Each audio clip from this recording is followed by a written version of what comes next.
சிந்து பைரவி நியூப்ரமோ சிந்து சிவாவை விட்டு அவங்களுடைய அம்மா வீட்டுக்கு போகிறதுக்கு ரொம்ப கஷ்டமாக இருக்குது ஃபீல் பண்ணிகிட்டு இருக்காங்க.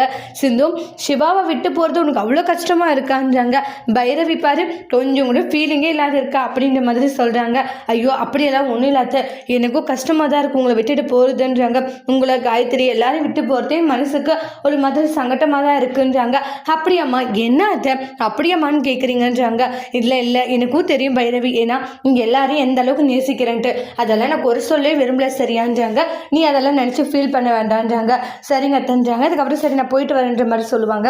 அப்புறம் சிந்து சிவா கிட்ட டாக்டரே டைமுக்கு சாப்பிடு சரியா சாப்பிட்டதெல்லாம் இருக்காது அப்படின்ட்டுலாம் ரொம்ப கேரிங்காக சொல்லிட்டு போவாங்க. நான் எல்லாம் பார்த்துக்கிறேன்றாங்க. சிந்து கவலையே படாத, நாங்கள் அப்பப்போ ஃபோன் பண்ணுறோம், சிவாவுமே நல்ல டைமுக்கு சாப்பிடுவான், நான் இருக்கலன்றாங்க. சரிங்க அத்தன்றாங்க. சரிங்க போயிட்டு வர காயத்ரி, நீ எதை பற்றி கவலைப்படாதுன்னு சமாதானப்படுத்திட்டு போகிறாங்க.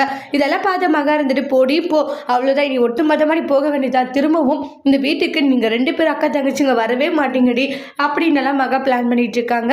அப்படி மகாவோட பிளான் என்னன்றதை நம்ம அடுத்து வரக்கூடிய ப்ரெமோல வெயிட் பண்ணி பார்க்கலாம். இந்த வீடியோ பிடிச்சிருந்தா லைக் பண்ணுங்க, கமெண்ட் பண்ணுங்க, ஷேர் பண்ணுங்க, மறக்காம நம்ம சேனலை சப்ஸ்கிரைபர் பண்ணிக்கோங்க. Thank you friends.